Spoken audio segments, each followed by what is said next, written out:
Hoka is one of the fastest growing shoe brands. You can't step out these days without spotting someone in these funky, chunky shoes, from Joe Biden to Britney Spears to even your local barista. So how did this dad sneaker turn into a billion-dollar enterprise that's taking shelf space away from Nike and Adidas?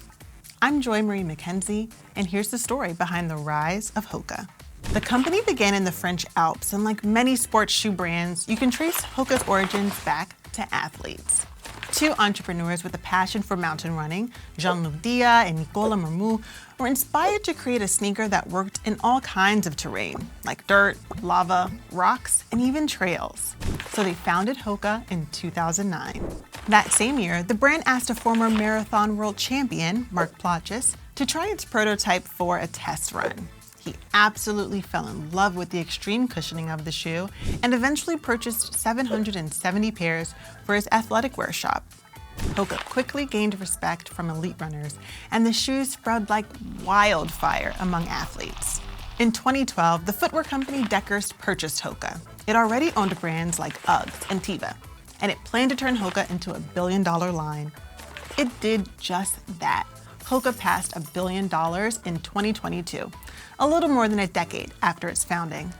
Hoka now makes up about 40% of Deckers' yearly earnings. So let's take a look behind the neon and see what made these shoes sell so fast. First off, they're incredibly comfortable. The bottom part of the shoe has what's called a midsole, the brand signature.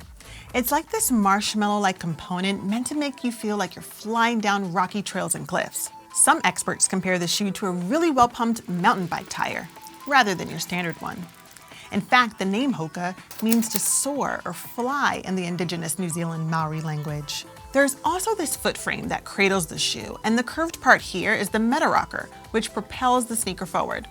Lastly, the bright neon colors, bold logo, and oversized look make these shoes stand out from their competitors.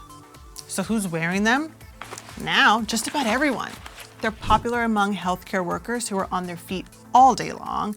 The reason I like the Hokas is because it has a nice wide toe box to fit my bunion. And it passes the shoe test, which is, it can't be folded in half. It can't be twisted. And the heel counter is very nice and supportive. But fashionistas love them too. Here they are on the runway at Nicola Formicetti's show. And let's not forget Hollywood. Cameron Diaz, Blake Lively, and Reese Witherspoon have also sported these kicks. But it's not just feel and look. It's also Hoka's business strategy that's helped it grow. Priced around $125 to well over $250, these kicks are in high demand. But the company has been careful not to overpopulate stores. It's playing hard to get with customers. While the brand is headquartered in the US, the shoes are made in China and Vietnam, allowing them to keep costs down.